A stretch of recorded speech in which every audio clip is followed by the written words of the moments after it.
Bismillahirrahmanirrahim. Assalamualaikum warahmatullahi wabarakatuh.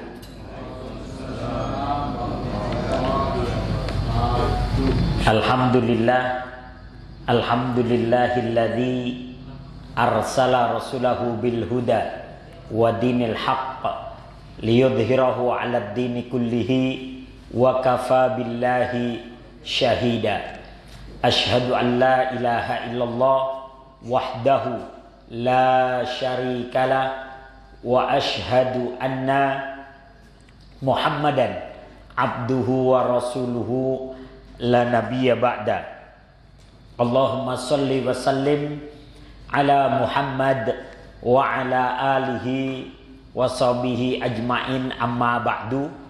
Bapak-bapak yang dirahmati oleh Allah Subhanahu wa taala, alhamdulillah pada malam hari ini kita dipertemukan kembali dalam pengajian rutin kita. Mudah-mudahan duduk dan hadirnya kita di tempat yang mulia ini senantiasa menjadi pemberat timbangan amal baik kita nanti yaumul qiyamah. Amin ya rabbal alamin. Salawat dan salam senantiasa tercurah kepada Nabi Allah Muhammad sallallahu alaihi wasallam, kepada keluarga, para sahabat dan para pengikut beliau sampai akhir zaman nanti. Bapak-bapak yang dirahmati oleh Allah Subhanahu wa taala, tema kita malam hari ini adalah keutamaan bulan Muharram. Jadi tema kita adalah keutamaan bulan Muharram dan hari Asyura. Sekarang kita masih berada pada bulan Dzulhijjah, di mana dalam bulan Dzulhijjah ini dari tanggal 1 sampai tanggal 10 Dzulhijjah itu adalah hari-hari di mana amal soleh dicintai oleh Allah Subhanahu wa taala. Kata Nabi, untuk bulan Dzulhijjah dan Muharram, dua-duanya adalah bagian dari bulan yang diharamkan atau bulan yang dimuliakan. Nah, untuk bulan Dzulhijjah dari tanggal 1 sampai tanggal 10, kata Nabi, al-amalus soleh fiha, amal-amal soleh dalam 10 hari itu sangat dicintai oleh Allah Subhanahu wa taala. Ya. Sampai bahkan sahabat mengatakan, walal jihadu fi sabilillah, apakah amalan tanggal 1 sampai tanggal 10 itu lebih baik daripada jihad fisabilillah? Maka Nabi pun menjawab, walal jihadu fisabilillah, bahkan lebih baik daripada jihad di jalan Allah. Kecuali, kata Nabi, jika ada orang yang keluar untuk berjihad, membawa jiwa dan hartanya, kemudian dia gugur di medan tempur, maka dia lebih utama. Ya, dia lebih utama. Tapi setidaknya dalam bulan Dzulhijjah ini ada hari-hari di mana amal soleh di dalamnya sangat dicintai oleh Allah. Itu di bulan Dzulhijjahnya, bulan ke-12. Nah, sekarang masuk pada bulan yang pertama, yakni bulan Muharram. Ya. Maka tema kita adalah keutamaan bulan Muharram dan hari Asyura.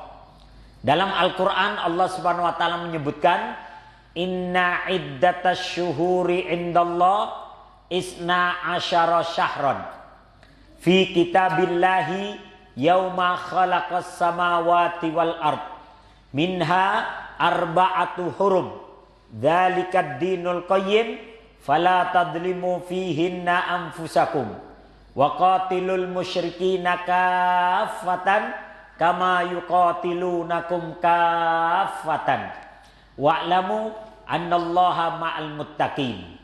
Ya, dalam At-Taubah ayat 36 Allah Subhanahu wa taala menyatakan, inna iddatas syuhur, sesungguhnya jumlah bulan di sisi Allah ada 12 bulan.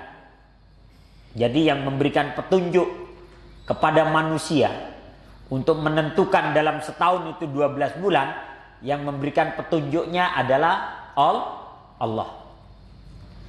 Walaupun banyak bulan-bulan diciptakan oleh manusia, banyak tahun-tahun diciptakan oleh manusia, tapi tetap dalam setahun itu tetap 12 bulan.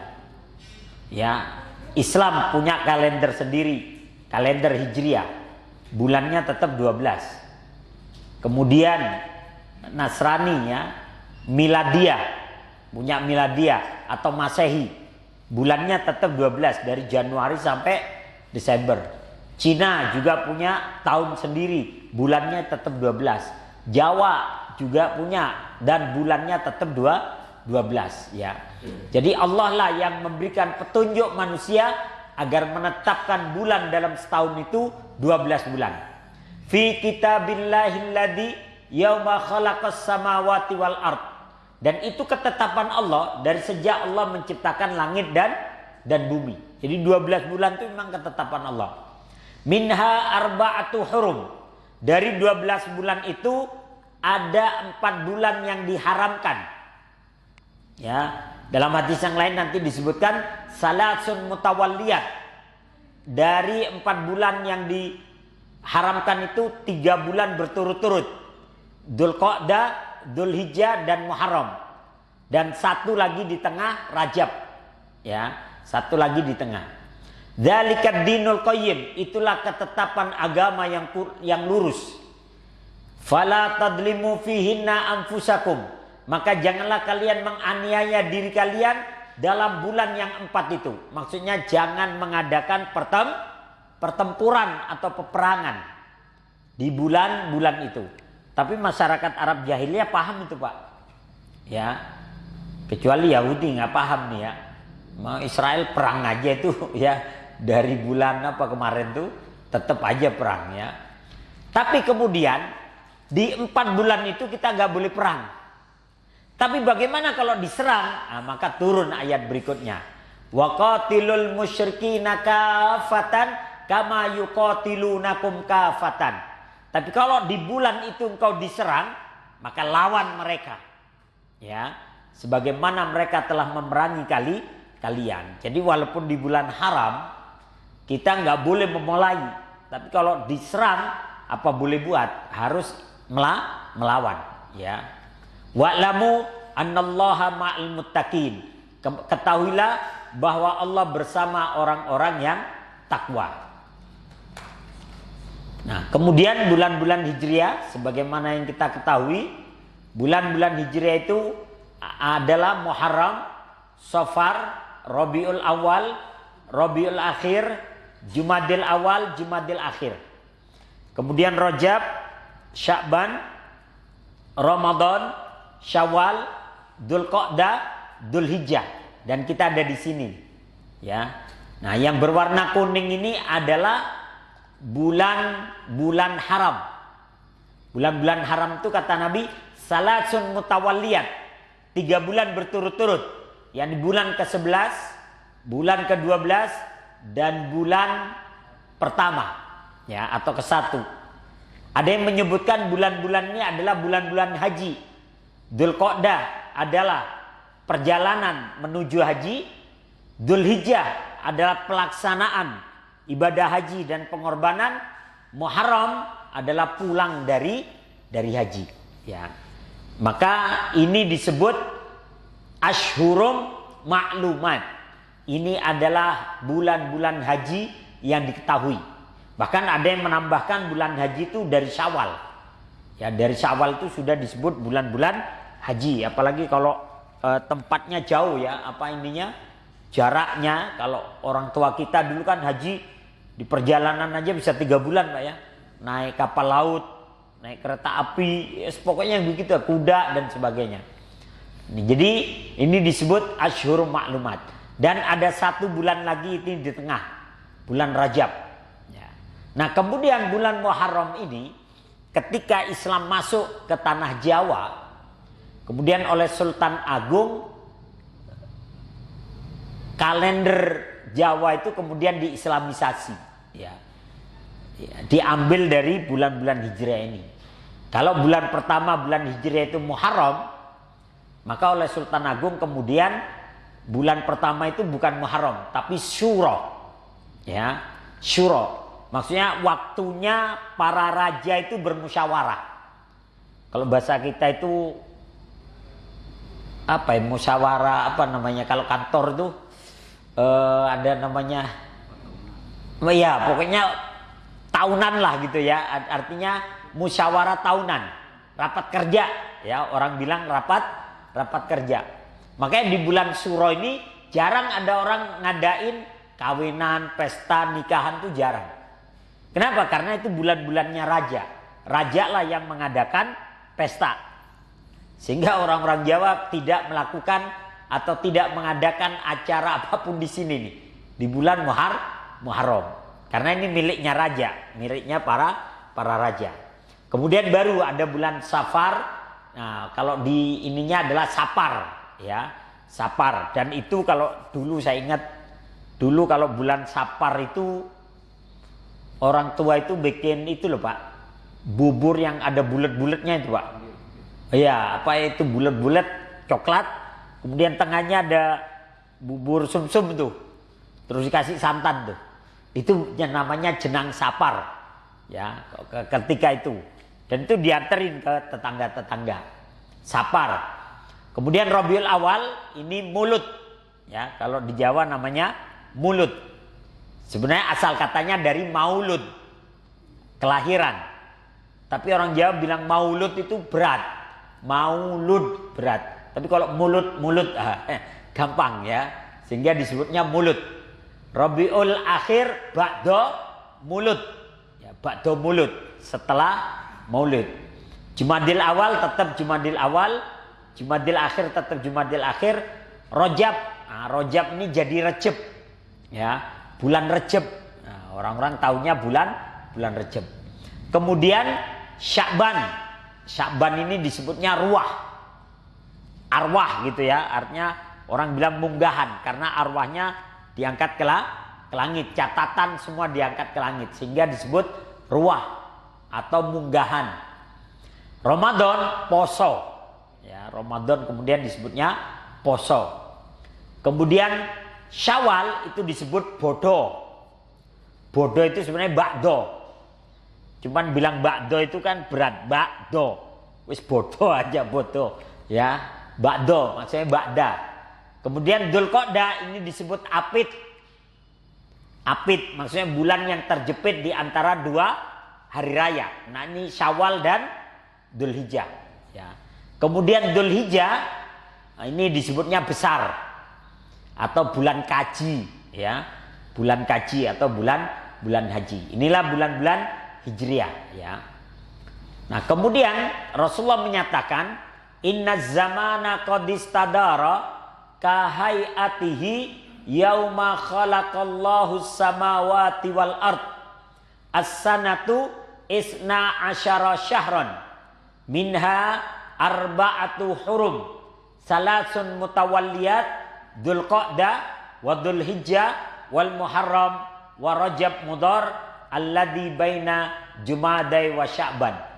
Kata Nabi, sesungguhnya zaman itu telah berputar sebagaimana bentuknya semula ketika Allah menciptakan langit dan bumi.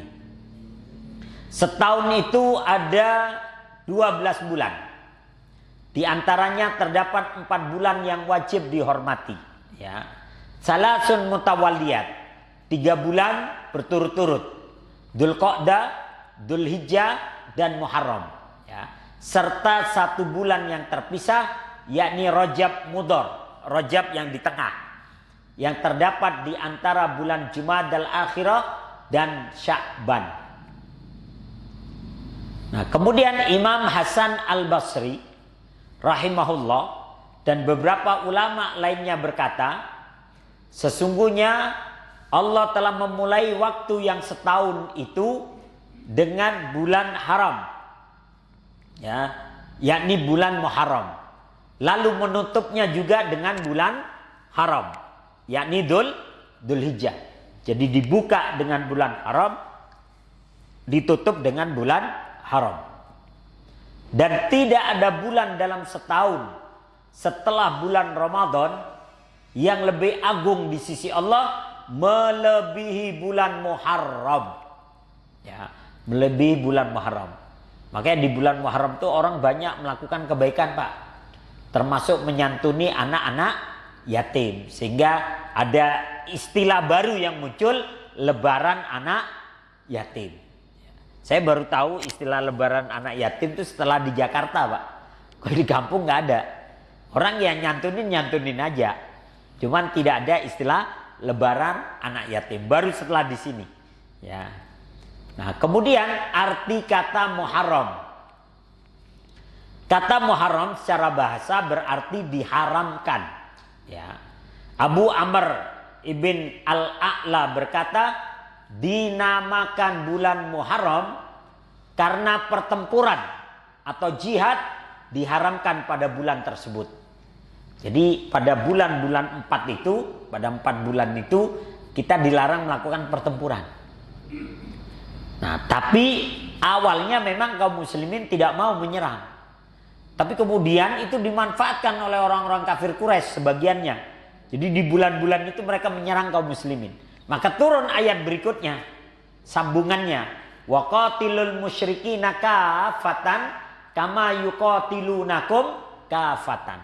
Maka perangilah orang-orang musyrik itu semuanya, sebagaimana mereka memerangi kalian semuanya. Maka kemudian wajib kita melawan ketika diserang di bulan itu.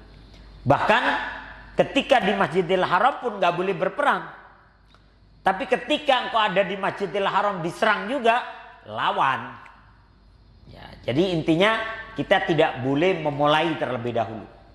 Tapi kalau mereka kemudian memulai, apa boleh buat? Kita harus bertahan dan melawan.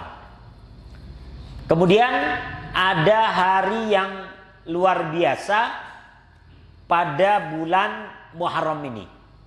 Jadi kalau di bulan Dzulhijjah dari tanggal 1 sampai tanggal 10 itu hari-hari yang mana dicintai oleh Allah amal solehnya, terlebih pada tanggal 9-nya itu hari Arafah, ya, terlebih pada hari Arafah. Nah, terlebih pada hari Arafah itu kita hari keutamaan itu juga. Karena puasa hari Arafah dapat menghapuskan dosa-dosa 1 tahun yang lalu dan 1 tahun yang akan datang. Itu keutamaan hari Arafah. 2 tahun dosa-dosa dihapuskan. 1 tahun yang lalu dan 1 tahun yang akan datang. Tapi hari Asyura menghapuskan, ya, dosa-dosa 1 tahun yang silam. Kata Nabi Shallallahu Alaihi Wasallam tentang hari Asyura. Asyura itu asal kata dari asyarah. Asyarah itu artinya 10. Makanya hari Asyura itu pada tanggal 10. Ya, hari Asyura. Nah, kalau Arafah itu pada tanggal 9. Disebut Arafah karena bertepatan dengan wukufnya jamaah-jamaah yang berhaji yang sedang wukuf di Arafah. Ya, maka disebut hari Arafah. Nah, karena di sini tanggal 10 disebut Asyura, artinya 10, nanti ada hari ke-9 disebut Tasu'a. Asal kata dari tis'atun, artinya 9. Karena nanti kita disunahkan puasa 2 hari juga. Kalau mungkin kemarin puasa 2 hari, orang ada yang hari Tarwiyah sama Arafah. Tanggal 8, tanggal 9. Tapi di sini ada kita disunahkan puasa tanggal 9 dan tanggal 10. Yakni Tasu'a dan Asyura. Tapi yang utama adalah yang Asyuranya. Tasu'anya hanya mendampingi. Ya, supaya kita berbeda dengan orang-orang Yahudi. Ya, nah ini. Kata Nabi, afdhalus siyami ba'da Ramadan syahrullahil Muharram. Wa afdhalus salati ba'dal faridah salatul lail. Kata Nabi, puasa yang paling utama setelah Ramadan adalah puasa di bulannya Allah, yakni bulan Muharram. Bulan Muharram. Dan sholat yang paling utama setelah sholat fardu adalah sholat malam, sholat tahajud. Hanya saja kalau sholat tahajud lebih utama di rumah, sedangkan sholat fardu lebih utama di masjid. Ya. Nah, ini. Kemudian hadis diriwayatkan oleh Imam Muslim dari sahabat Abu Hurairah. Kemudian fadilah puasa Asyura. Keutamaan puasa Asyura.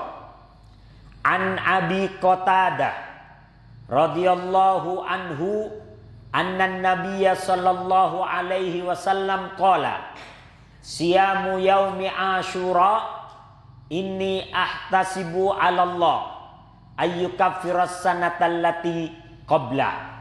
Kata Nabi sallallahu alaihi wasallam tentang keutamaan puasa Asyura tanggal 10 Muharram.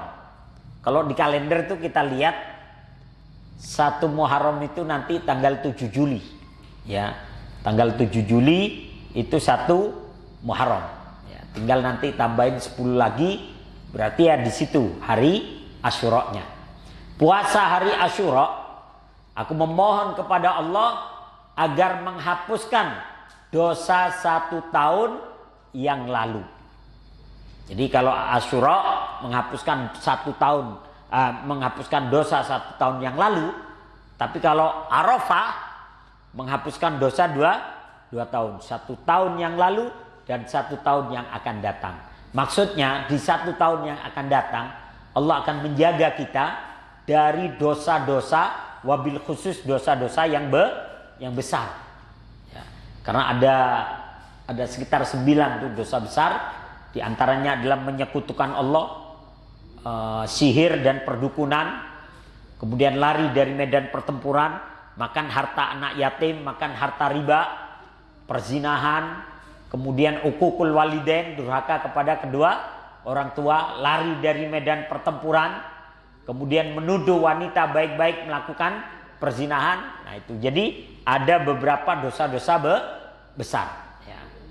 Nah puasa hari Asyura Allah menghapuskan dosa-dosa 1 tahun yang 1 tahun yang lalu. Kemudian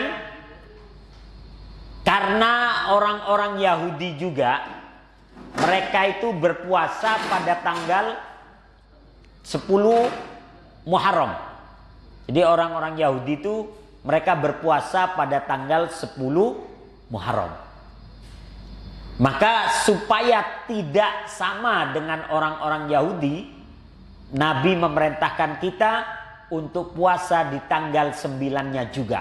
Walaupun Nabi belum pernah melaksanakannya sama sekali. Nabi hanya punya keinginan.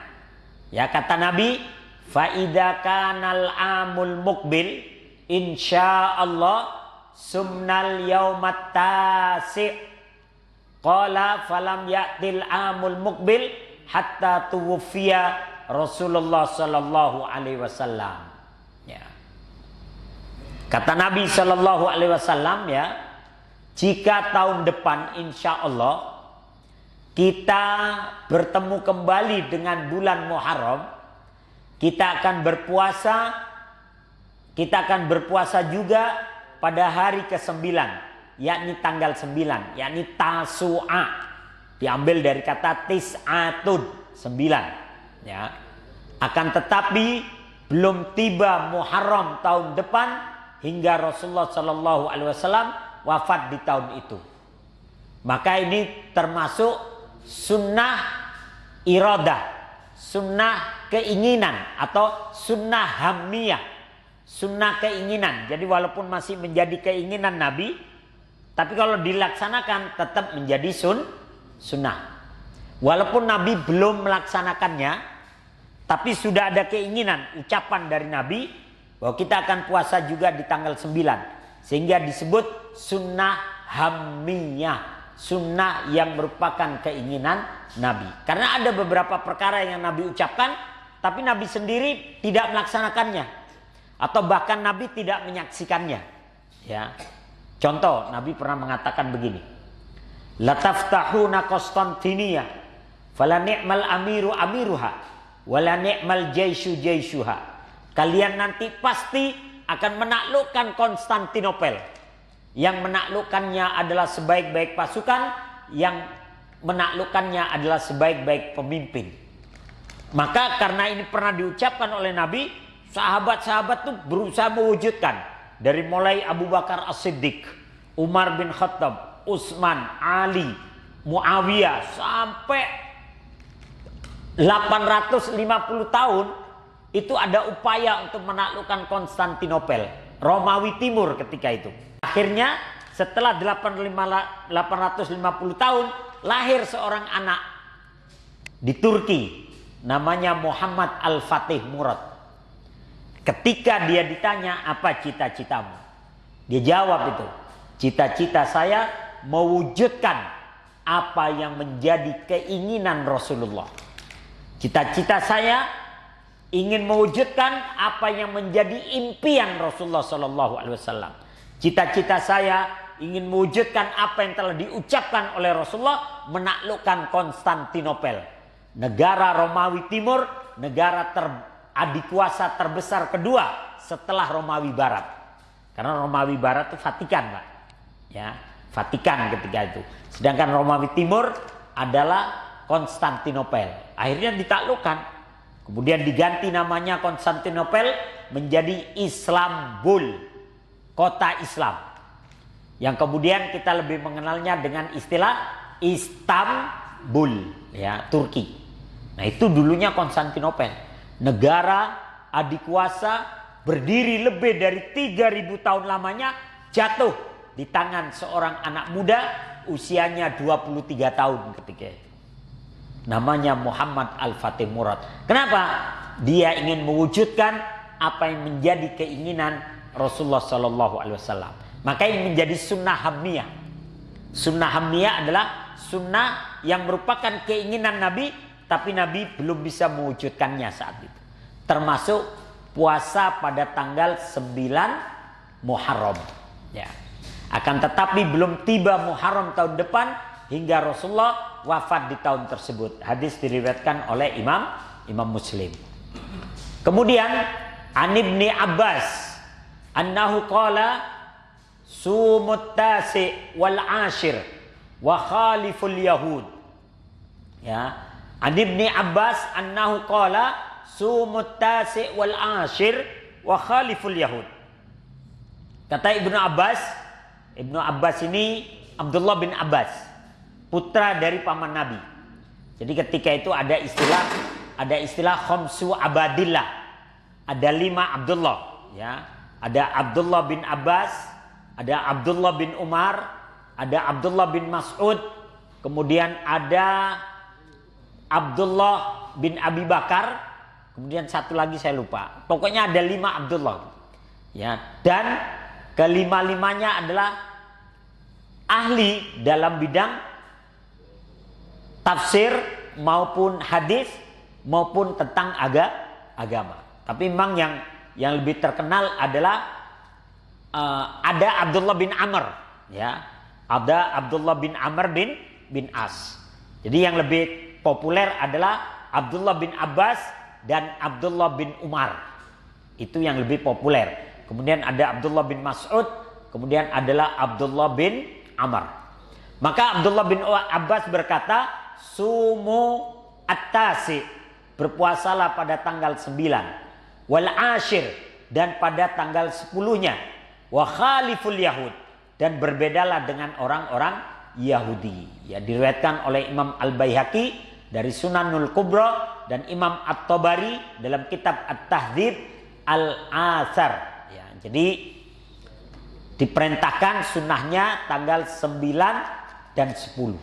Bahkan kalau tanggal 9-nya nggak bisa, boleh tanggal 10 dan 11. Yang penting tujuannya adalah menyelisihi orang-orang Yahudi. Kenapa? Karena orang-orang Yahudi tanggal 10 itu mereka juga berpuasa. Ya. Ini hadisnya yang menyebutkan bahwa orang Yahudi itu berpuasa pada tanggal ke-10-nya. Tapi yang punya keistimewaan yang tanggal 10, Pak, ya.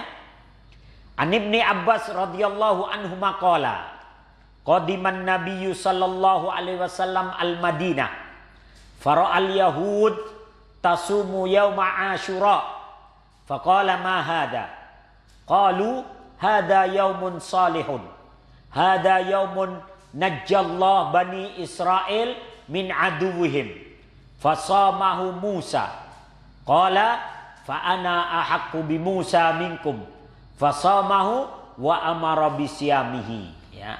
Abdullah bin Abbas meriwayatkan bahwa ketika Rasulullah Shallallahu Alaihi Wasallam tiba di kota Madinah, beliau melihat orang-orang Yahudi berpuasa pada hari Asyura, yakni tanggal 10 Muharram. Maka Rasulullah bertanya, "Mahada? Hari apa ini?" Mereka menjawab, "Hada yaumun salihun."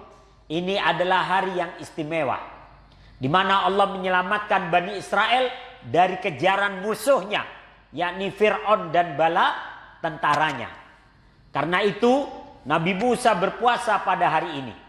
Ya, karena itu Nabi Musa berpuasa pada hari ini. Maka Rasulullah menjawab, "Ana ahaqqu bi Musa minkum." Kata Rasulullah, aku lebih berhak mengikuti Musa daripada kalian. Ya, aku lebih berhak mengikuti Musa daripada kalian. Ana ahaqqu bi Musa minkum. Aku lebih berhak mengikuti Musa daripada kalian. Maka beliau kemudian berpuasa pada tanggal 10 Muharram dan memerintahkan para sahabatnya untuk berpuasa. Tapi menjelang akhir hayat beliau kemudian menyuruhnya untuk berpuasa pula tanggal 9 supaya berbeda dengan orang Yahudi. Jadi ketika Allah menyelamatkan dari kejaran Fir'aun itu tanggal 10 Muharram. Ya. Nah, ini Musa.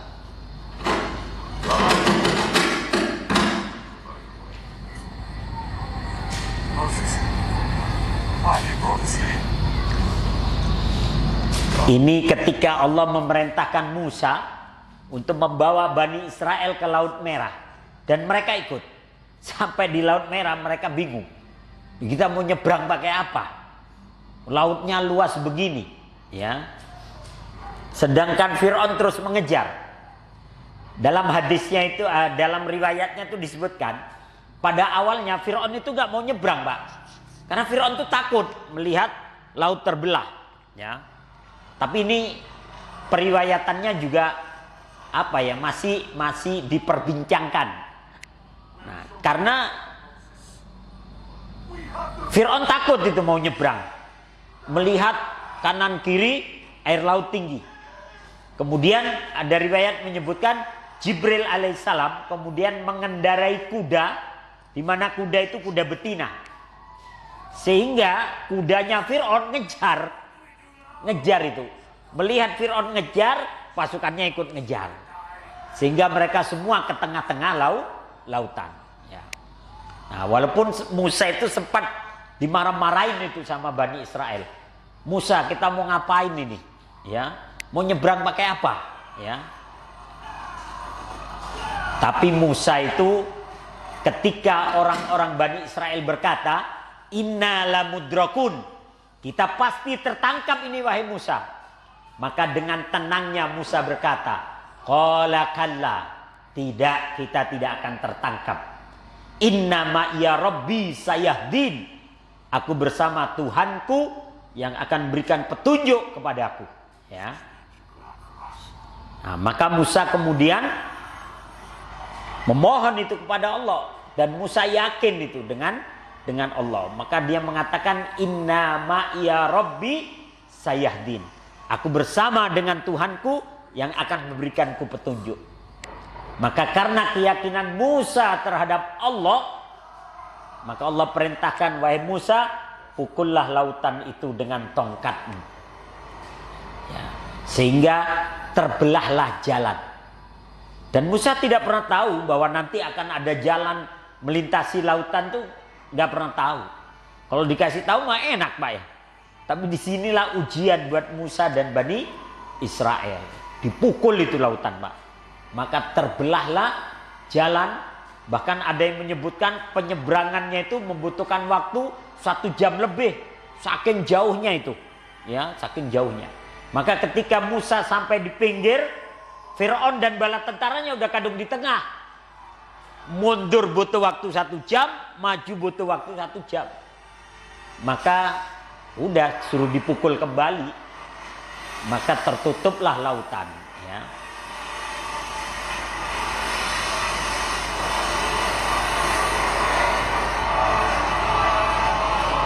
Nah, ketika laut itu terbelah, Fir'aun mengatakan tuh, wih, Musa ini benar-benar tukang sihir Musa itu. Ya, jadi Musa itu dibilang tukang sihir, Pak. Jadi memang ketika itu mukjizat Musa itu karena lawannya tukang-tukang sihir. Jadi lawannya mukjizat Musa itu seperti sihir pula, ya. Tapi bukan sihir, tapi itu mukjizat, ya. Ketika lawan-lawan Rasulullah itu pandai bersyair, maka Allah turunkan Al-Quran dengan kalimat-kalimat yang seperti syair, ya. Nah, ini.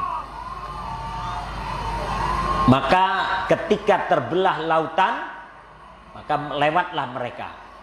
Dan peristiwa ini terjadi pada tanggal 10 Muharram, sebagaimana disebutkan dalam hadis. Sehingga Musa setiap tanggal 10 Muharram kemudian Musa berpuasa dan diikuti oleh Bani Israel. Ada legenda dan mitos pada hari Asyura. Hari Asyura Nabi Adam diciptakan, tapi ini mitos, jadi tidak ada dalil yang kuat. Pada hari Asyura Nabi Ibrahim dilahirkan. Pada hari Asyura Allah menerima taubatnya Nabi Ibrahim. Pada hari Asyura kiamat akan terjadi, dan siapa yang mandi pada hari Asyura diyakini tidak akan mudah terkena penyakit. Semua legenda tersebut atau mitos tersebut sama sekali tidak ada dasarnya dalam Islam. Tapi ada sebagian orang yang kemudian memang di hari Asyura itu melakukan ritual-ritual khusus. Wabil khusus orang-orang Syiah gitu ya. Mereka melukai diri sendiri karena untuk menghormati atau merasakan penderitaan yang dialami oleh Husain, putranya Ali bin Abi Thalib, ya. Nah, begitu juga dengan keyakinan bahwa disunahkan bagi mereka untuk menyiapkan makanan khusus pada hari Asyura. Kalau ini mah karena kita ingin buka puasa ya nggak apa-apa, Pak, ya, karena kan kita udah puasa nih, terus disiapkan makanan khusus nggak apa-apa. Tapi ada orang yang memang seharian berpesta itu, menyiapkan makanan-makanan khusus. Tapi kalau kita menyiapkan makanan khusus karena ingin buka puasa, ya tidak apa-apa. Kemudian sebagian orang melakukan upacara khusus, tanda ikut berduka atas tewasnya Husain bin Ali bin Abi Thalib dalam pertempuran di Karbala. Ya, Karbala itu satu tempat di mana Husain ketika itu dipaksa masuk ke sana. Ya, sehingga Husain mengatakan, Husain bin Ali bin Abi Thalib radhiyallahu anhuma, ketika masuk ke wilayah Karbala, Ali mengatakan karbun wabala. Karbun itu kepedihan, bala itu musibah. Dan benar, ternyata di tempat itulah Husain kemudian diserang dengan pasukan yang jumlahnya lebih besar, dan Husain sendiri kemudian tidak dibantu oleh orang-orang yang katanya mau membela Husain tadi, sehingga Husain kemudian dipenggal kepalanya, ya. Nah, kemudian disebut Karbala, karbun wabala. Tapi di sini namanya Karbela, Pak, ya. Karbela, ya. Tapi kalau sini Karbelanya karet belakang, ya, bukan karbun wabala, ya. Kalau karbun wabala, karbun itu kepedihan, bala itu musibah, ya. Tapi di sini Karbela, karet belakang, ya. Mirip-mirip juga, ya. Jadi pada tanggal 10 Muharram 61 Hijriah, apalagi disertai dengan ritual merobek-robek baju atau memukul-mukul dada sendiri. Nah, ini sebagaimana yang dilakukan oleh orang-orang Syiah, ya. Nah, ini mereka meratap-ratap, ya. Nah, ini kalau ini di Malang, Pak. Jadi memukul-mukul dada, di sininya ada tulisan ya Husain ya. Jadi memukul-mukul dada, memukul-mukul kepala, meratap ya. Ada juga yang ini yang di sono, ini yang di Iran nih. Nah, ritual Asyura meratapi kematian Husain di Karbala. Nah, ini benar-benar dilukai, Pak. Ya.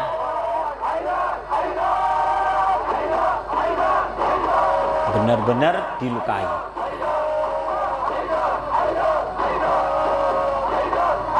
Benar-benar berdarah-darah. Ya. Untuk merasakan kepedihan dan penderitaan Husain bin Ali bin Abi Thalib. bin Abi Thalib. واستمع إلى شيخ وهذا حسن شحات. Bahkan ada sampai meratap-ratap nih.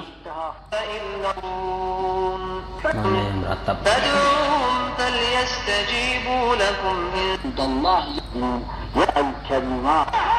Nah, ini meratap-ratap sambil membaca syair penderitaan Husain dalam pertempuran itu, dipenggal kepalanya kemudian dipisahkan dari satu daerah ke daerah lain ya.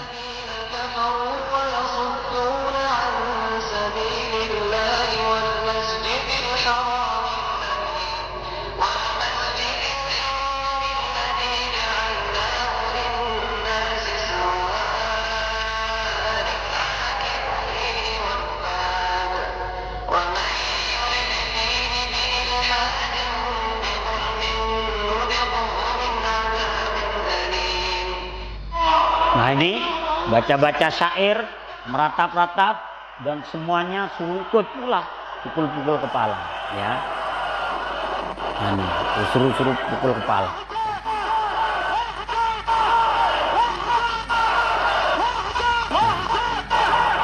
Tapi kita dilarang begini nih ya.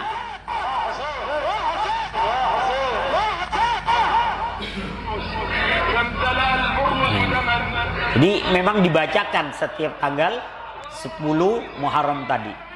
Ya, bagaimana Ali dipenggal, bagaimana Husain dipenggal dan sebagainya ya.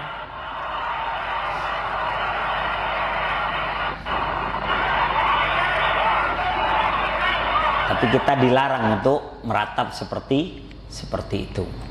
Udah Isya belum, Pak? Sebentar lagi ya.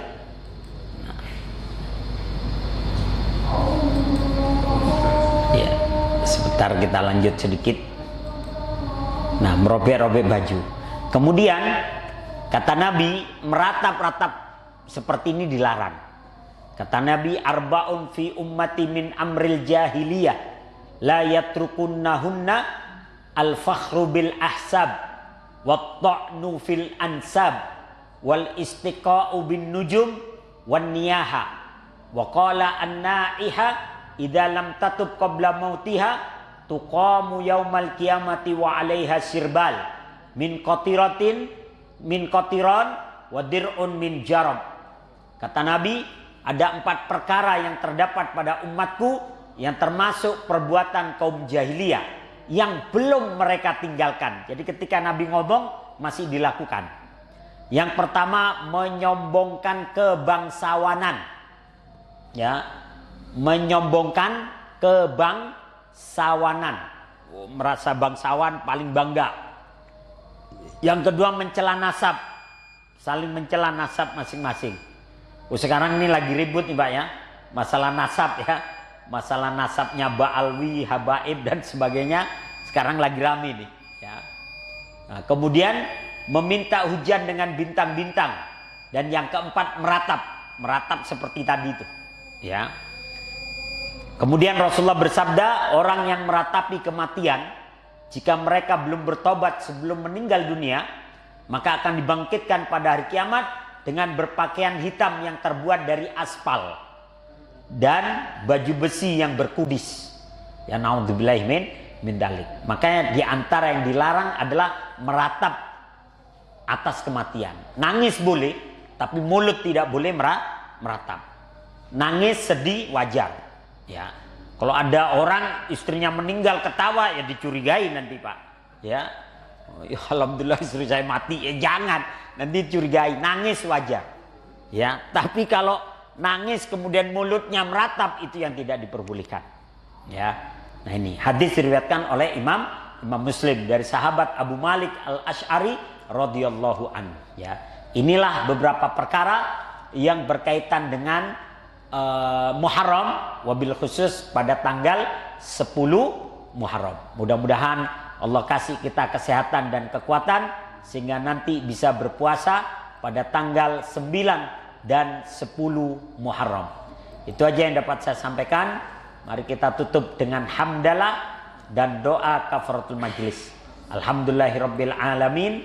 Subhanakallahumma wa bihamdika asyhadu an la ilaha illa anta astaghfiruka wa atubu ilaik. Assalamualaikum warahmatullahi wabarakatuh.